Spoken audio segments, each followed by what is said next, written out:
Hello students, a very warm welcome to Kapil commerce classes. स्वागत है आपका कपिल कॉमर्स क्लासेस में। आज हम स्टार्ट करेंगे आपका CMA फाइनल का paper number 18, that is your corporate financial reporting, जिसको शॉर्ट में हम बोलते हैं CFR।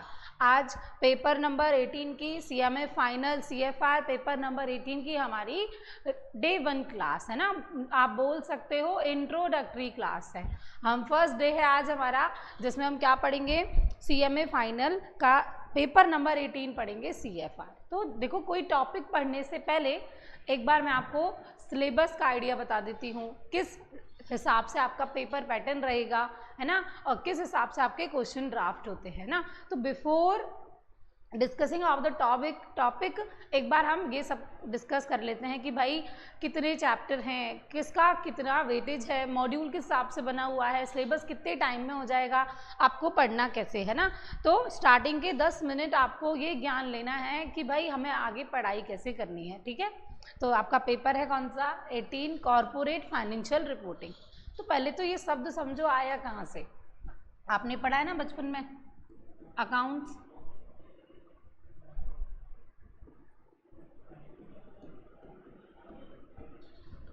पढ़ते आ रहे हैं हम, फाउंडेशन में हमने सब्जेक्ट पढ़ी थी फाइनेंशियल अकाउंटिंग, है ना। तो वही है, अकाउंट्स है। अब अकाउंट्स का थोड़ा एडवांस वर्जन आता है, जिसको क्या बोलते हैं, एडवांस अकाउंट्स बोलते हैं।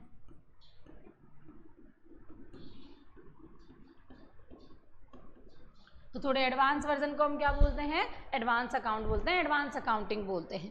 अब बात करते हैं हम बड़े लेवल की, जहाँ पर किसकी बात होती है, सिर्फ कंपनीज की बात होती है। किसकी बात होती है, कंपनीज की। पार्टनरशिप फॉर्म हो गई, सोल प्रोप्राइटर, जॉइंट वेंचर, ये सब की बात हो चुकी है इंटर तक। अब बात करेंगे सिर्फ कंपनी की। तो कंपनीज का अकाउंटिंग करने का देखो भाई फिक्स फॉर्मेट है। अकाउंटिंग रूल्स प्रिंसिपल गाइडलाइन के हिसाब से होती है। रूल्स प्रिंसिपल गाइडलाइन हमारा institute of chartered accountants of India ICAI AS के नाम से क्या करता है, इशू करता है। अभी जो आपके सिलेबस में एप्लीकेबल होंगे वो क्या है, इंड AS है। क्या है, इंड AS। तो पूरी CFR आपको इंड AS के बेसिस पे पढ़नी है। तो जब CFR हम पढ़ेंगे तो क्या पढ़ेंगे, इंड AS पढ़ेंगे, ठीक है। तो कंपनी जब क्या करती है, फाइनेंशियल अकाउंटिंग करती है, अपने फाइनेंशियल इंस्ट्रूमेंट बनाती है, स्टेटमेंट बनाती है, तो उसमें क्या बनाती है, इनकम स्टेटमेंट जिसको P&L बोलते हैं, दूसरा क्या बनाएगी, बैलेंस शीट बनाएगी। बैलेंस शीट से पोजीशन पता लगेगी, और भाई इनकम स्टेटमेंट P&L से हमारा रिजल्ट पता लगेगा कि कंपनी ने कितना प्रॉफिट कमाया, कंपनी को कितना लॉस हुआ। प्रॉफिट लॉस पता लगेगा इनकम स्टेटमेंट से, और हमारी बैलेंस शीट वाली पोजीशन पता लगेगी हमारी बैलेंस शीट से कि कितने एसेट हैं, कितनी लायबिलिटी है। अब जब बैलेंस शीट बनाती है, P&L बनाती है, और ये जनता को दिखाना पड़ता है, रिपोर्ट करना पड़ता है, इसी को इंग्लिश में बोलते हैं फाइनेंशियल रिपोर्टिंग।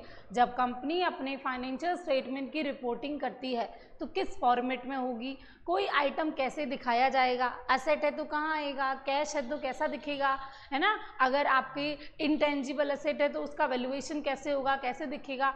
तो बैलेंस शीट P&L के आइटम्स का डिस्क्लोजर कैसे होगा, उनको रिपोर्ट कैसे करेंगे, उसके लिए है आपका syllabus financial reporting.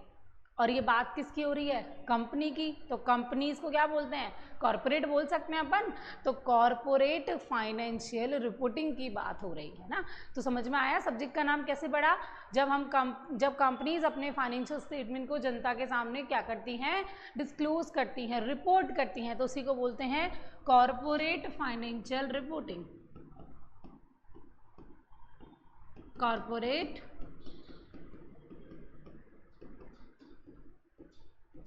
Financial reporting. I guess समझ में आया होगा आपको कि भाई सब्जेक्ट का नाम ऐसे क्यों पड़ा। तो कंपनी की रिपोर्टिंग स्टैंडर्ड्स हमें यहाँ पे देखने हैं कि how will company report all their assets and liabilities in their balance sheet और P&L। खर्चे इनकम कैसे दिखाए जाएंगे, एसेट लायबिलिटी कैसे दिखाई जाएंगी। ओके, नाउ मूविंग फॉरवर्ड कि मैम सिलेबस में क्या क्या है। तो देखो, फालतू का टैबू बना रखा है कि भाई इतना बड़ा सिलेबस है, इतनी टफ सब्जेक्ट है। बहुत अच्छा सिलेबस है और छोटा सा सिलेबस है और बहुत इजी है, आप आसानी से एग्जामिनेशन स्कोर कर सकते हो फाइनल में CFR के अंदर, है ना। आप पढ़ोगे ना तो आपको, अभी आप सिलेबस देखोगे तो आपको ऐसा लगेगा बस इतना सा ही सिलेबस है, ठीक है। तो चलो आ जाओ, मैं आपको एक बार सिलेबस बता देती हूँ।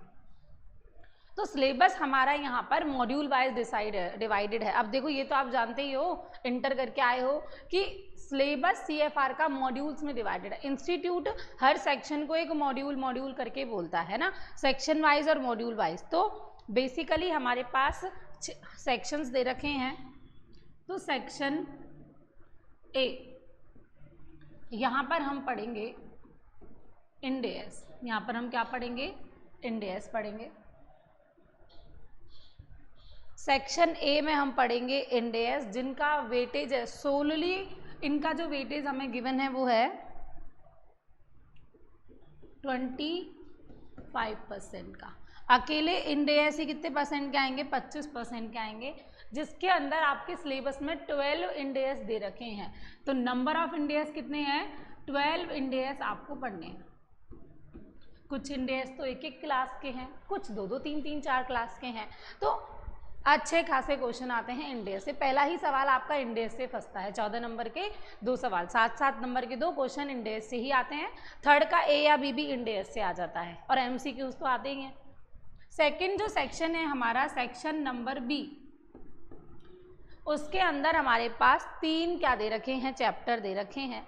उसमें पहला आता है valuation of shares and goodwill, goodwill और शेयर का वैल्यूएशन कैसे होता है ये। सेकंड आता है NBFC, non banking financial companies की अकाउंटिंग कैसे होती है ना। और थर्ड आता है हमारा फाइनेंशियल इंस्ट्रूमेंट, थर्ड आता है हमारा फाइनेंशियल इंस्ट्रूमेंट। भाई ये जो तीनों चैप्टर है ना, वो मिला के आते हैं 15% नंबर कवर करते हैं, है ना। बहुत ही इजी है ये सेक्शन, 15% का सेक्शन कवर करेगा। 3 चैप्टर हैं, जहाँ NBFC में आप देखोगे ना, आप 15 मिनट में NBFC चैप्टर कर सकते हो आप। जहाँ आपको रेट पढ़नी है, अमाउंट लगाना है, रेट लगानी है, काम खत्म। फ्री फोकट के 7 नंबर आपको थाली में परोस के दिए जाते हैं NBFC चैप्टर में। फिर आता है वैल्यूएशन ऑफ शेयर गुडविल, ये वही गुडविल है जो आप पार्टनरशिप में सीख के आए हो। यहाँ नया क्या पढ़ोगे, वैल्यूएशन ऑफ शेयर्स, ये नया है टॉपिक, ये हम बोल सकते हैं, ये आपने नहीं पढ़ा है। फिर आता है फाइनेंशियल इंस्ट्रूमेंट, ये तो बिल्कुल ही नया है, जहाँ हम फाइनेंशियल एसेट, लायबिलिटी और इक्विटी के बारे में बातें करते हैं। तो ये तीनों चैप्टर मिला के वेटेज कवर करता है 15%। एग्जाम में कभी तो NBFC से क्वेश्चन आ जाएगा, कभी आपके पास वैल्यूएशन ऑफ शेयर से आ जाएगा, कभी इंस्ट्रूमेंट से आ जाएगा। तो क्वेश्चन किसी भी टॉपिक से आ सकता है, या क्या पता तीनों से ही आ जाए, क्या पता 2 से आ जाए। तो मैक्सिमम 2 से तो आता ही आता है, ठीक है। उसके बाद बात करेंगे हम हमारे इस सेक्शन सी की। सेक्शन सी है बिजनेस कॉम्बिनेशन।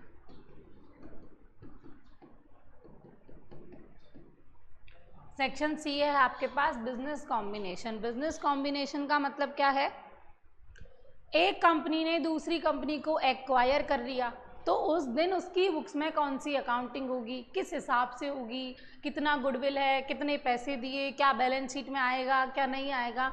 मतलब अमालगमेशन, बिल्कुल एक तरीके से अमालगमेशन का बड़ा भाई हम यहाँ पर पढ़ेंगे।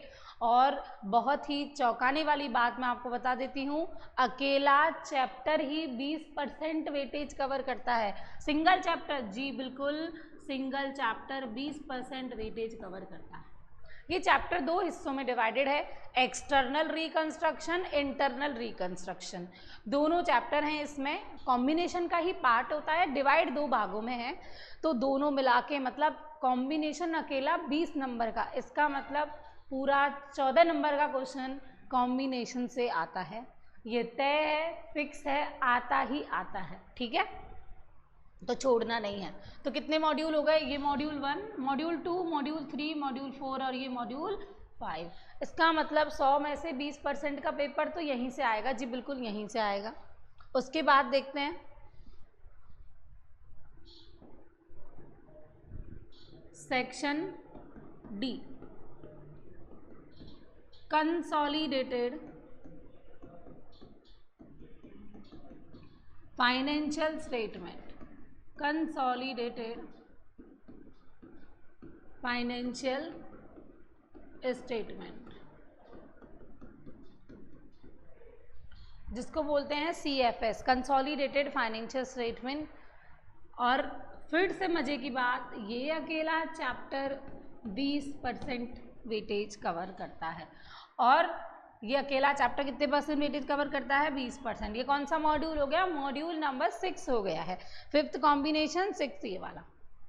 ठीक है, तो अभी तक हमने देखा 40% वेटेज तो हमारा मॉड्यूल 5th और मॉड्यूल 6th ही कर ले रहे हैं, तो बिल्कुल 40% पेपर यहीं से आ जाता है।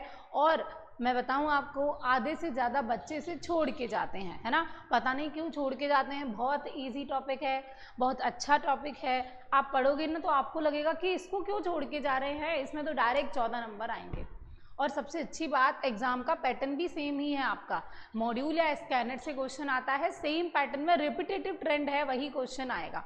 एक ट्रेंड फॉलो कर रखा है इंस्टीट्यूट ने, तो ज़्यादा 3-5 हमें करनी नहीं है, कॉन्सेप्ट पढ़ना है और उसके बाद क्वेश्चंस करने हैं। ठीक है, और उसके बाद तो आप देखोगे सेवियर हैं 2 चैप्टर। तो सेवियर माने कि जिनका प्रैक्टिकल वीक है, कोई टफ प्रैक्टिकल एग्जाम में आ गया तो भाई 2 क्वेश्चन थ्योरी से आएंगे, है ना? और 2 चैप्टर हमारे यहाँ पे किसके दे रखे हैं? थ्योरी के दे रखे हैं। तो सेक्शन ई किसका है हमारे पास? थ्योरी का। तो पूरा थ्योरी, बिल्कुल पूरा थ्योरी, इसमें एक प्रैक्टिकल भी है, एक क्वेश्चन प्रैक्टिकल है। बार बार लगातार वही क्वेश्चन घूम घाम के एग्जाम में आ जाता है आपका। और इसको बोलते हैं रीसेंट डेवलपमेंट। चैप्टर का नाम है recent development in financial reporting. Recent development in financial reporting. Recent development in financial reporting. उसके बाद आता है आपके पास सेक्शन एफ, वो भी थ्योरी है, गवर्नमेंट अकाउंटिंग।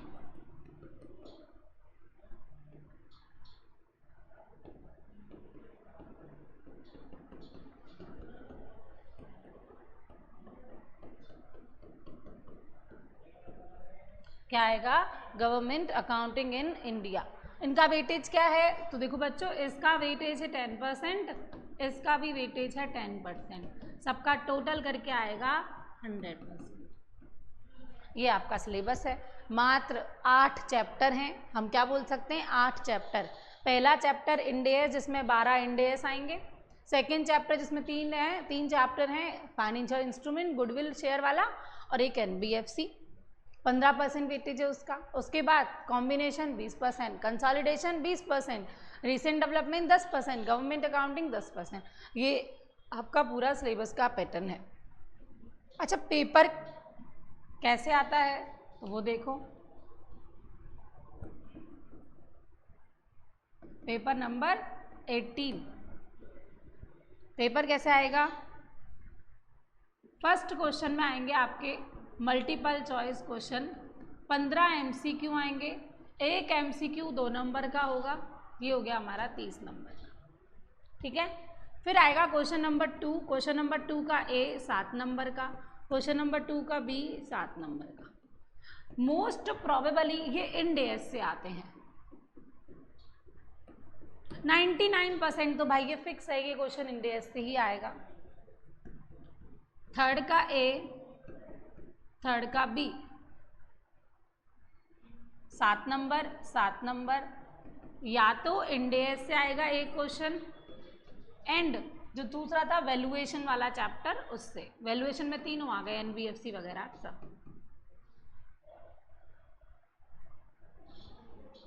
फिर आएगा क्वेश्चन नंबर 4, या तो क्वेश्चन नंबर 4 आएगा हमारा बिजनेस कॉम्बिनेशन से।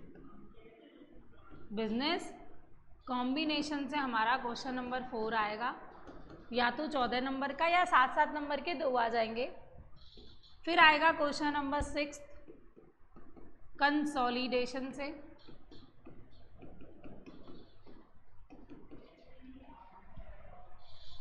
चौदह नंबर का। क्वेश्चन नंबर नेक्स्ट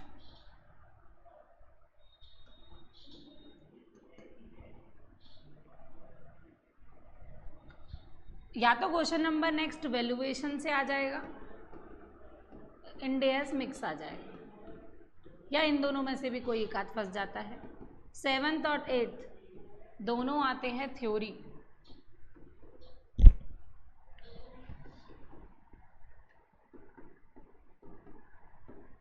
इस हिसाब से पेपर बना हुआ होता है। 7 क्वेश्चन होंगे, 5 करने होंगे, कोई भी 5 कर सकते हो। प्रैक्टिकल अच्छा है तो 2 थ्योरी के छोड़ दो, और प्रैक्टिकल थोड़ा वीक है तो थ्योरी का अटेम्प्ट कर दो। कोई भी जो चैप्टर वीक है वो कर सकते हो।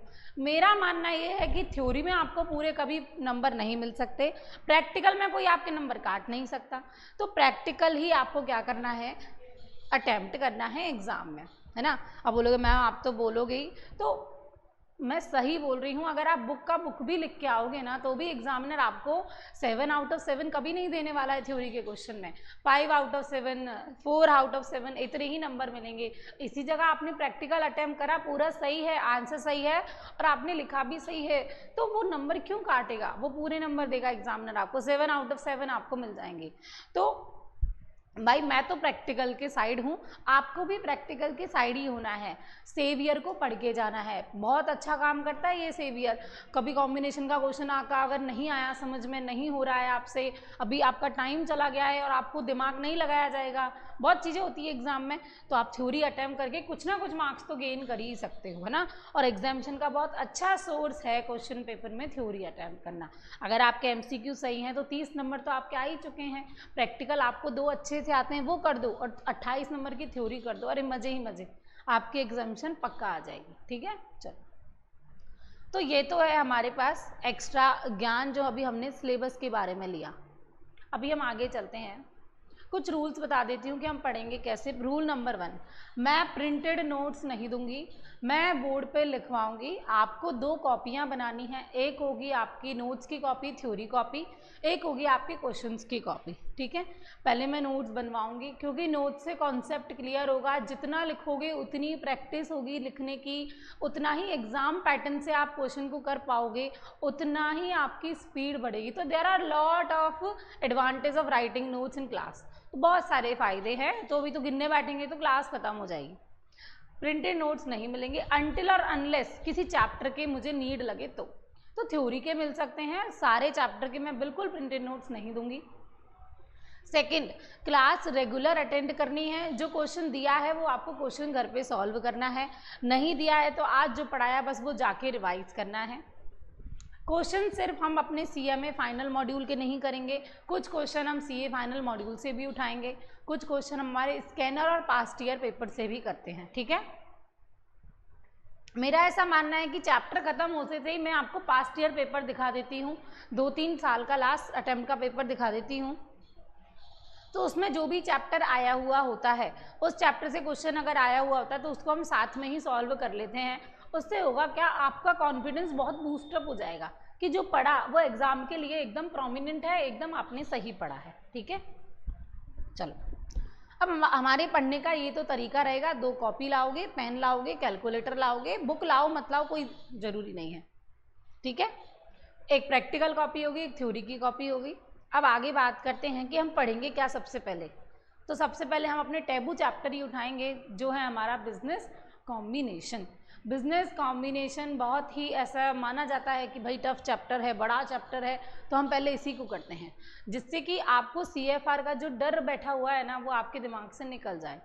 अगर नहीं बैठा हुआ तो बहुत अच्छी बात है, वरना आप लोगों से पूछोगे, बात करोगे तो आपको पता लगेगा, तो वो सब निकल जाए आपके दिमाग से। इसलिए हम सबसे पहले जो चैप्टर पढ़ते हैं वो है बिजनेस कॉम्बिनेशन।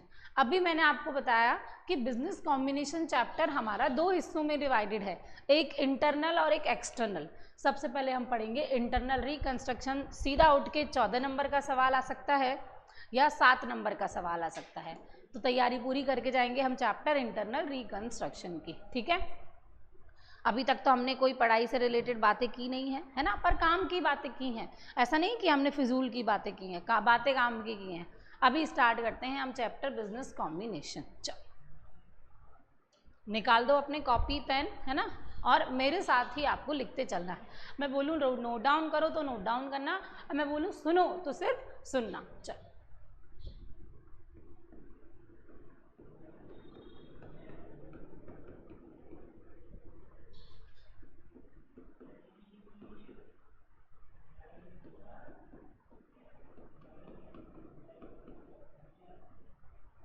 Business combination. इसके भाई दो हिस्से हैं, एक हमारा इंटरनल रिकंस्ट्रक्शन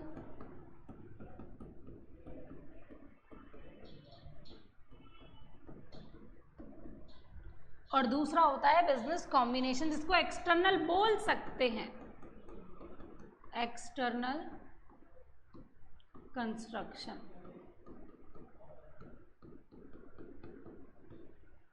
ये लेटर पढ़ेंगे, ये हम अभी पढ़ेंगे। What is internal reconstruction? ताजा स्टोरी सुनते हैं और उससे समझेंगे कि होता क्या है इंटरनल रिकंस्ट्रक्शन।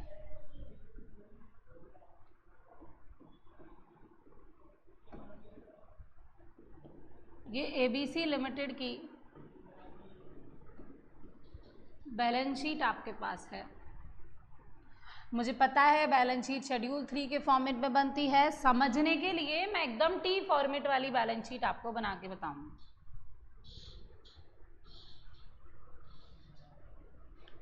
ये हमारे होते हैं एसेट्स और इधर होती है हमारी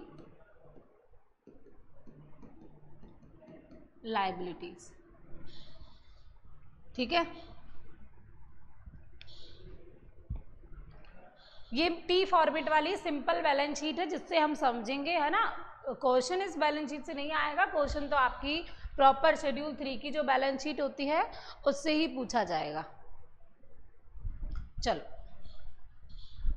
फर्स्ट नॉन, अच्छा मैं डायरेक्ट ऐसे लिख देती हूँ, है ना। Land 15 lakh, building 5 lakh, investment 2 lakh,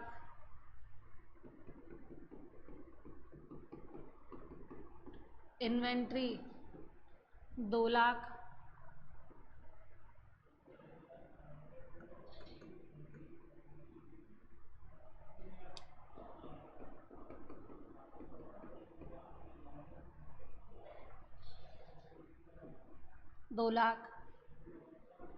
P&L का डेबिट बैलेंस नुकसान चल रहा है हमारे पास 4 लाख का।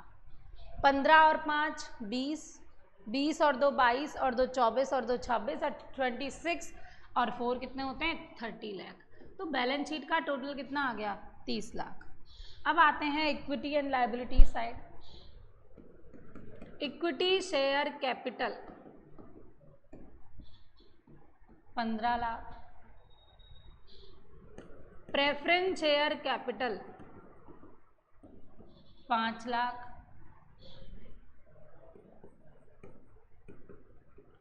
Bank loan 1 lakh, debenture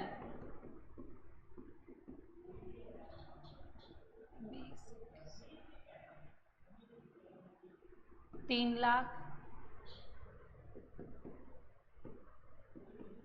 trade creditor 6 lakh.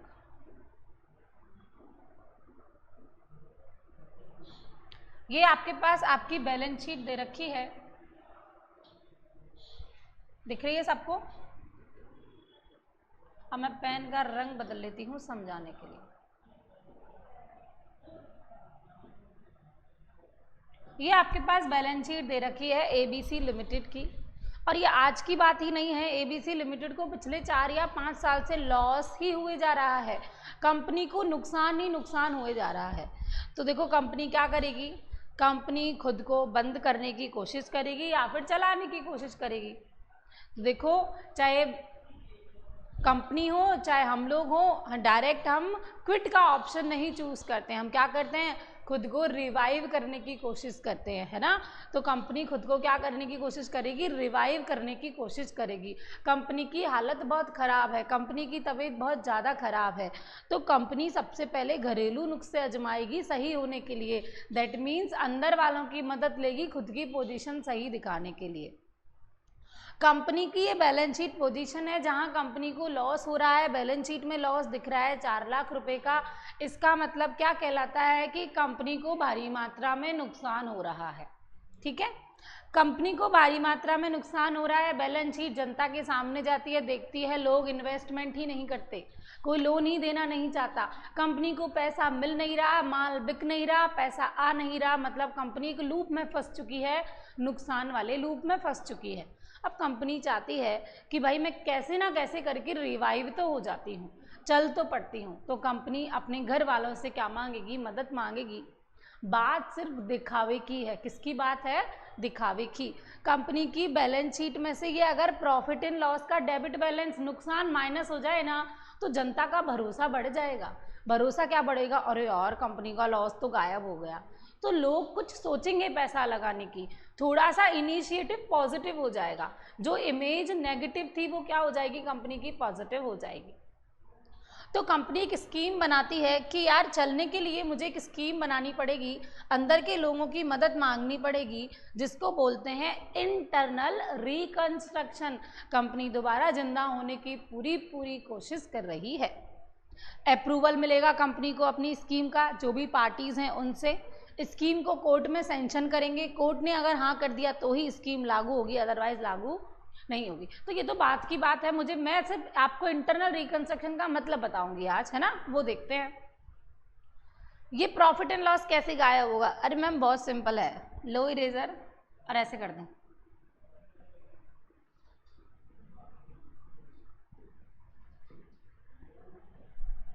कितना हो गया? 26 लाख।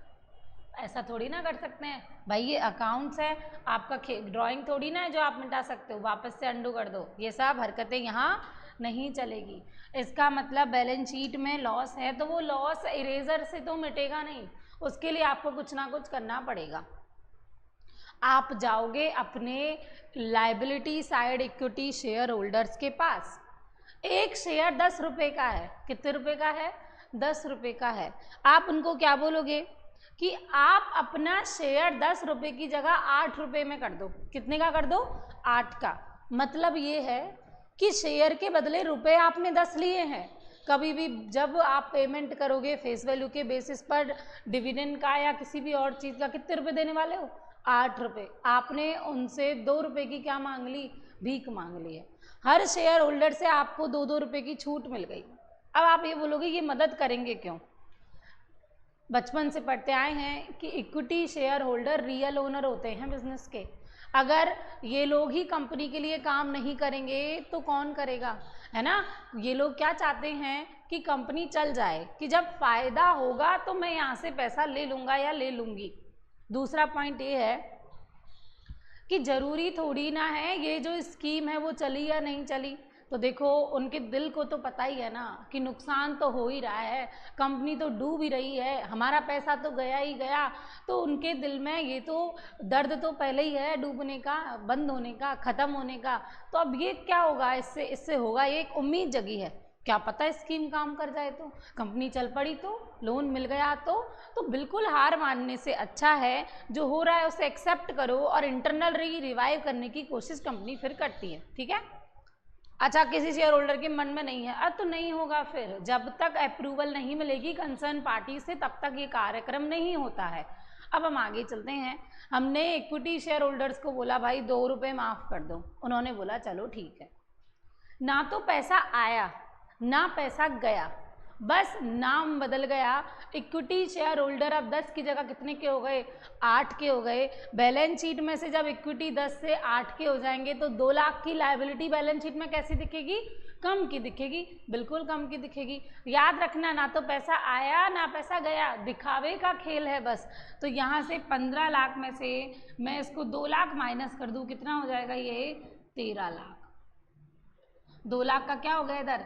कैपिटल रिडक्शन हो गया, कैपिटल रिड्यूस हो गई, कैपिटल रिड्यूस हो गई है। आगे चलो, हम प्रेफरेंस शेयर होल्डर्स के पास गए कि प्रेफरेंस शेयर होल्डर हमें आपको कितने रुपए देने हैं? 5 लाख रुपए देने हैं। वो बोल रहे हैं हाँ पता है हमें देने हैं। आप बोलोगे पर अब कहाँ से दें, हमें तो नुकसान हो रहा है। ये बात प्रेफरेंस शेयर होल्डर को भी पता है कि कंपनी का तो भैया दिवालिया निकलने वाला है, बहुत ही ज़्यादा पतली हालत है। तो प्रेफरेंस शेयर होल्डर बोलेंगे अब आप हमसे क्या चाहते हो, तो आप बोलोगे हम ये चाहते हैं कि आप अपना क्लेम कम कर दो, 5 लाख की जगह आप बोलो कंपनी से हमें 4.5 लाख ही मांगता है कि कंपनी मुझे 4.5 लाख लौटाएगी। प्रेफरेंस शेयर होल्डर बोलेंगे भाई क्यों, हमने दिए 5 लाख हैं तो आप दोगे हमें 5 लाख। तो हम बोलेंगे देखो मिलने तो आपको वैसे भी नहीं है, बंद तो होने ही वाली है, तो कहीं ना कहीं ऐसा करके क्या पता चल जाए, तो जितना पैसा बनता है बाद में पूरा ले लेना आप। तो प्रेफरेंस शेयर होल्डर दिल पे हाथ रख के सोचेंगे कि यार वैसे भी तो डूबना ही है, थोड़ी सी मदद ही कर देते हैं। वो लोग अपना कुछ शेयर सेक्रीफाइस करेंगे 0.5 लाख का। कंपनी के नए प्रेफरेंस शेयर हो गए 4.5 लाख के। कितने के हो गए? 4.5 लाख के। हम बैंक के पास गए, बैंक को हमने बोला आप 1 लाख की जगह 20,000 में मान जाओ, 50,000 में मान जाओ। बैंक बोलेगी कतई नहीं, मैं तो 1 लाख ही लूँगी।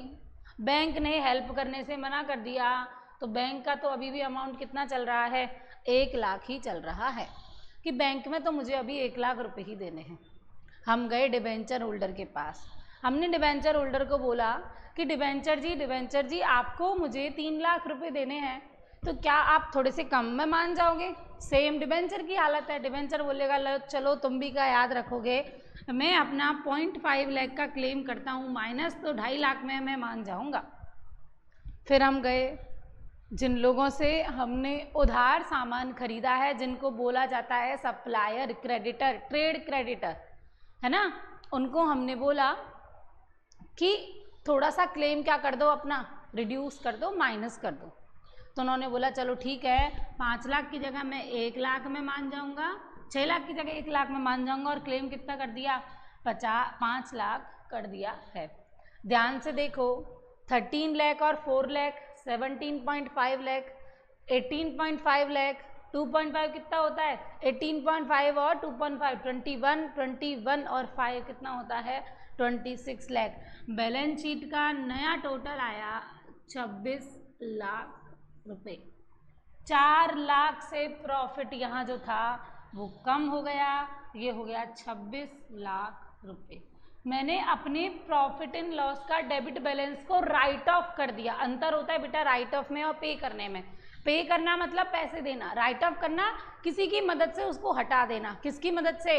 Equity, preference, debenture, creditor. इन्होंने क्लेम कम किया, इधर लायबिलिटी रिड्यूस हुई, इधर से डेबिट बैलेंस गया, बैलेंस शीट का टोटल 26 लाख आ गया। जनता देखेगी कि भाई प्रॉफिट तो कम हो गया, लॉस तो इनका कम हो गया।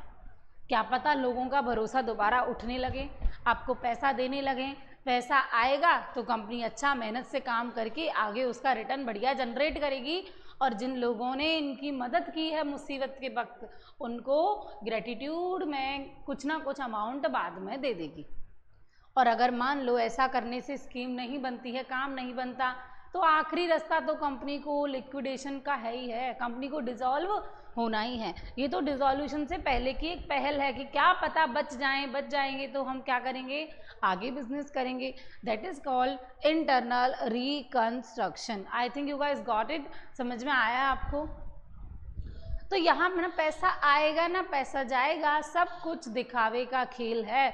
जो दिख रहा है वो बिक रहा है। सेम वही डायलॉग यहाँ हम सेट कर सकते हैं। तो कंपनी ने अपने प्रॉफिट एंड लॉस के डेबिट बैलेंस को राइट ऑफ कर दिया with the help of reducing particular liabilities. इसको कहते हैं बैलेंस शीट में रिकंस्ट्रक्शन पॉलिसी लगाना। अब हम जब बैलेंस शीट लोगों को दिखाएंगे तो इसके बाजू में लिख देंगे एंड रिड्यूस, जिससे उनको पता लगे कि भाई ये 4 लाख ऐसे गायब नहीं हुआ है, इन्होंने क्या किया है?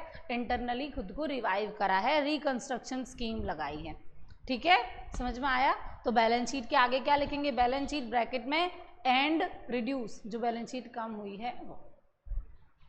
अब इसका मतलब हमें यहाँ पर एंट्री करनी है, बिल्कुल एंट्री करनी है आपको। कैसे एंट्री करोगे?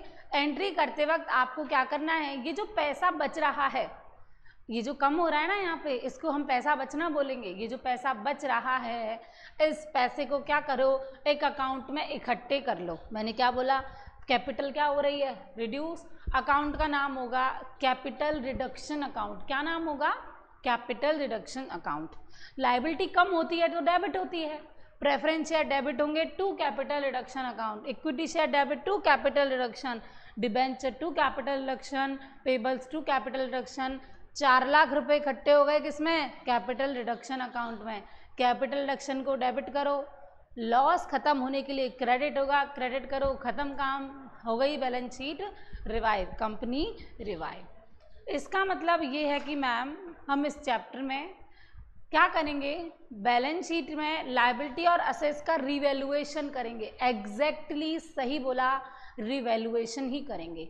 जरूरी नहीं है रिकंस्ट्रक्शन करते वक्त फायदा ही हो, भाई नुकसान भी हो सकता है, असेट की वैल्यू कम हो सकती है।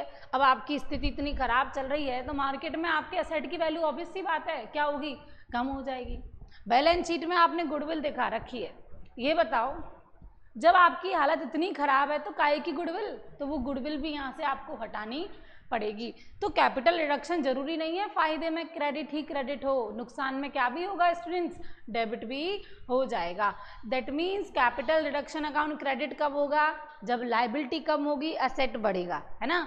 और डेबिट कब होगा, जब लायबिलिटी बढ़ेगी और एसेट घट जाएगा। घटने बढ़ने की नेट को निकाल कर हम क्या करेंगे, कंपनी को रिवाइव करेंगे।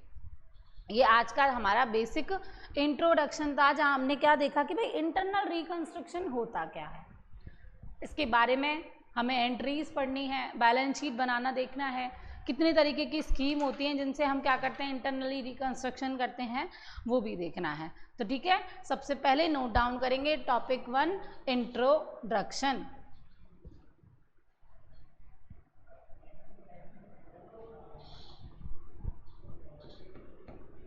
और let me change the pen.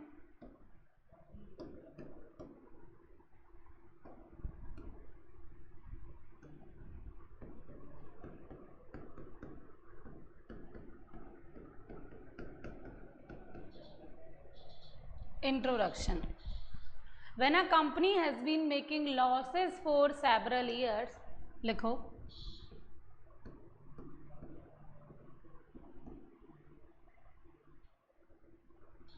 when a company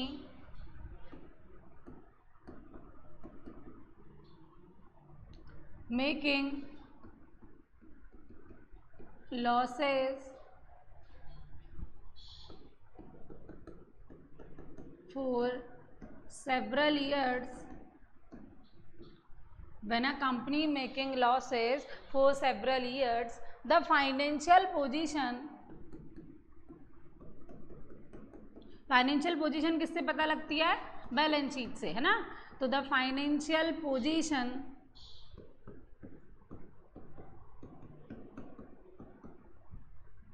the financial position does not present true and fair view, does not present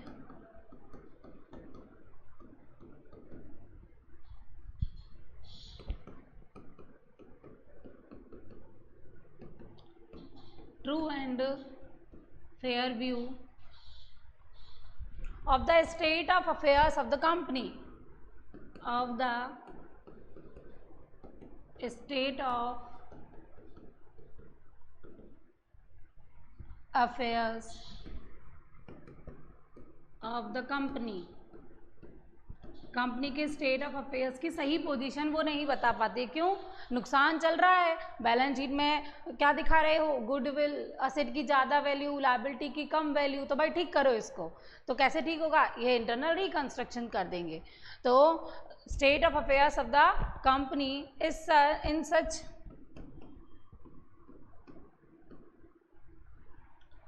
in such a company,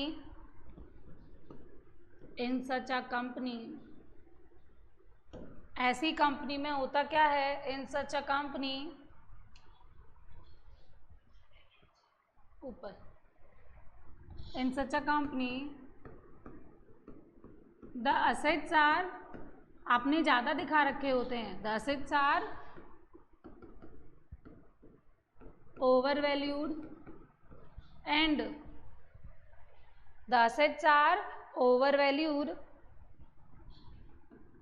and liabilities are undervalued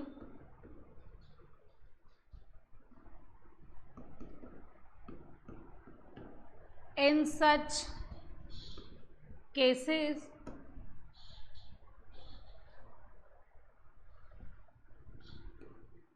and sometimes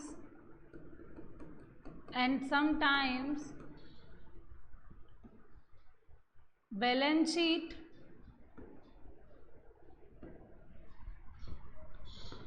also shows some intangible assets,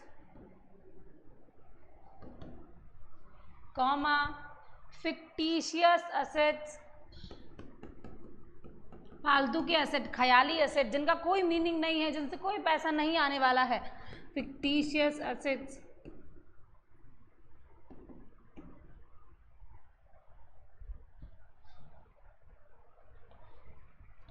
तो ये रहा introduction कि भाई company को लगातार loss होता है तो कंपनी अपनी पोजीशन सही नहीं दिखा पा रही है, असेट ज़्यादा दिखते हैं, मोस्ट ऑफ द केसेस में फिक्टिशियस असेट दिखते हैं। तो अब इसका इलाज क्या है? इसका इलाज है भाई रिकंस्ट्रक्शन। नोट डाउन हो गया? ये देखो इंट्रोडक्शन का ही पार्ट है, ये इंट्रोडक्शन में था हमारा। ये समस्या लिखी है हमने कि क्या दिक्कत है, क्या प्रॉब्लम है।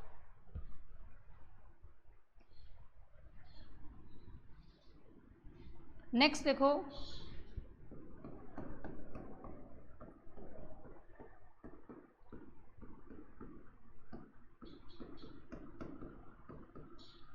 रिकंस्ट्रक्शन क्या होता है? रिकंस्ट्रक्शन क्या होता है? तो लिखो, it is a process by which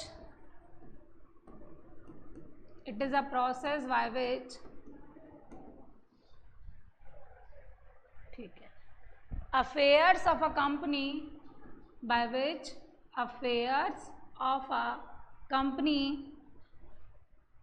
it is a process by which affairs of a company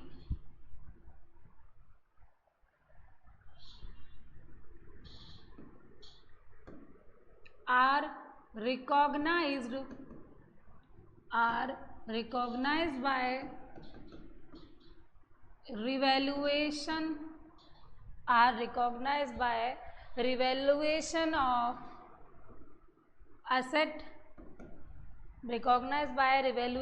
asset, comma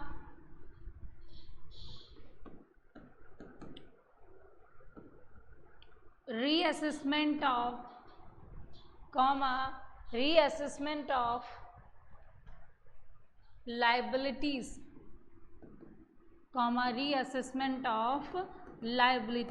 asset की वैल्यू को रिवैल्यू करेंगे या लायबिलिटी का दोबारा असेसमेंट करेंगे। And by writing of losses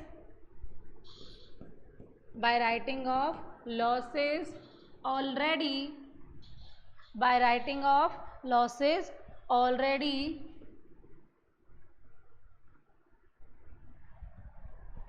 suffered by reducing paid up value of share,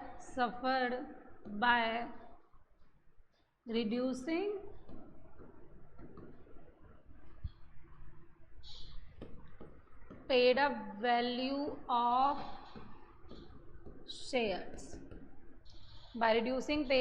of shares and या फिर और वेरिंग देयर राइट्स, उनके राइट्स में चेंज कर देना। ये मेथड होता है, हम पढ़ेंगे आगे। Varying their rights,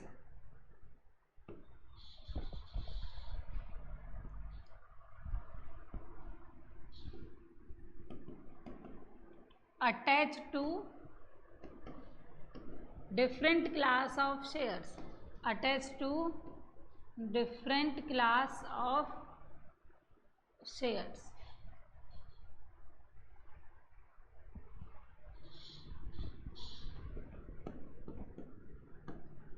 Such a process is called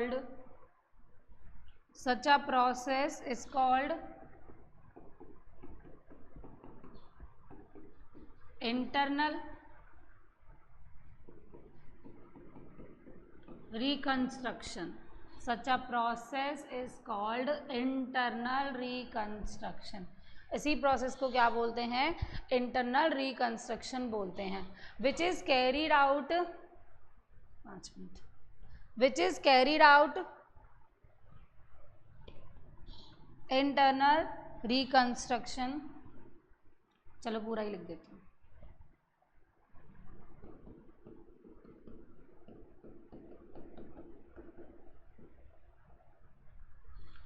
Which is carried out without, which is carried out, जो कि की गई है बिना कंपनी को बंद करे, which is carried out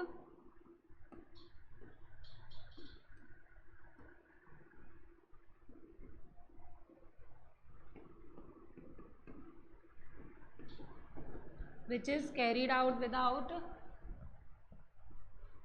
liquidating the company,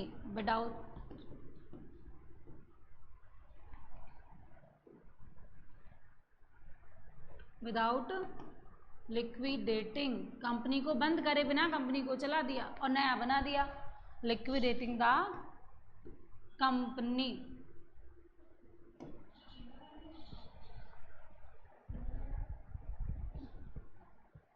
ऊपर, विदाउट लिक्विडेटिंग द कंपनी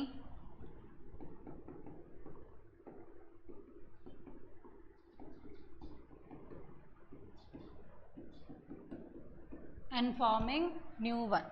ठीक है, तो ये हमारा इंट्रोडक्शन और रिकंस्ट्रक्शन। उसके बाद हम देखेंगे कि भाई एंट्रीज कैसे होती हैं, उसके बाद फिर हम देखेंगे कि कितने मेथड से हम ये स्कीम अप्लाई कर सकते हैं, इंटरनल रिकंस्ट्रक्शन करने के कितने मेथड होते हैं। ठीक है, तो that's it for today class. आज की बेसिक इंट्रोडक्टरी क्लास थी, है ना, फर्स्ट क्लास थी। आज हमने क्या देखा कि सिलेबस कैसे डिफाइन है, क्वेश्चन कहाँ से आता है, कैसे हमें पढ़ना है, और चैप्टर हमने स्टार्ट करा इंटरनल रिकंस्ट्रक्शन। ठीक है, चलो,